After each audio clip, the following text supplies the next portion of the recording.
Hi everybody, it's John back with another model final reveal video. This is ESCI's 1/72nd scale Skoda 38T Hetzer tank destroyer, and this model actually has a 105mm gun on the front. No, sorry, it's not a 105mm gun. I think it's a 75mm gun that usually goes on the Panther tank. The 105mm has a shorter barrel with a much thicker piece to it. It's quite a nice kit actually. I didn't like the plastic on this model. I thought the plastic on this kit was a little bit soft and easily pliable, filed very quickly. But the kit itself is actually quite detailed and it's quite accurate. The main gun does move, although this one doesn't seem to want to. The main gun did move on the kit, but it doesn't want to. Oh, there we go, it's gone now, there we go. Yeah, it does move. There's not a lot of movement in it, but it does move. And I did it up in, again, another experimentation of colours for camouflage. I wanted to try and get this kit to emulate a Western Front Hetzer tank destroyer that served in the German Wehrmacht just after the Normandy landings, which was about when the TD Hetzer first entered service on the Western Front. It was a little bit too late for the Normandy landings, but it arrived on scene around about 10 days after the Normandy landings took place.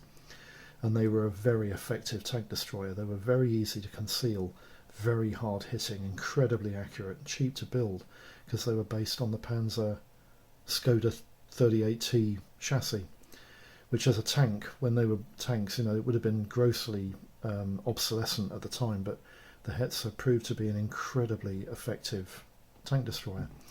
The kit comes with two crew figures. They're both pretty much the same, except one has a pair of binoculars in his hand. And I did these two guys up in grey. I'm hoping maybe I can get one of them to look at you. Oh, bless me. I think I've got a bit of a cold, sorry about that. Let's have a look at this guy. They're not fantastically detailed, typical ESCI sort of Hasegawa style crew figures. They're not as bad as Hasegawa actually. The Hasegawa figures aren't as good as these. I'm not really a figure painter, as you can tell, but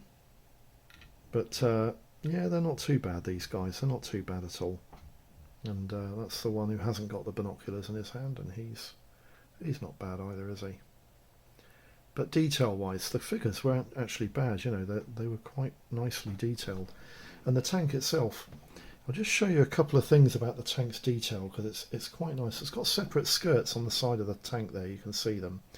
And you've got a machine gun on the top, which has a separate shield. And then you've got spare tracks on the top, which was actually a track link, the same as the rubber tracks. I had an issue with this particular kit's tracks because one of the tracks fitted quite nicely, as you can see there, and the other one actually snapped in half during the night after I fitted the track, and I had to re-staple it underneath. I think you can just see, re-staple it, and then it snapped again. So the tracks are not fantastic tracks on this kit, but the decals seem to go on so-so. You know, I had issues with the decals as well. The decals may have been a little bit too old, but you know, they weren't too bad. But I was quite pleased with the camouflage pattern on this, because I wanted, as I said, to emulate the Western Front variants. And it's not like a Zimmerit form camouflage, but it is pretty similar to some of the ones that they used during the Western Front. Anyway, that's the ESCI 72nd scale Hetzer 38T Skoda tank destroyer. I hope this video has been of some use. And thanks for tuning in.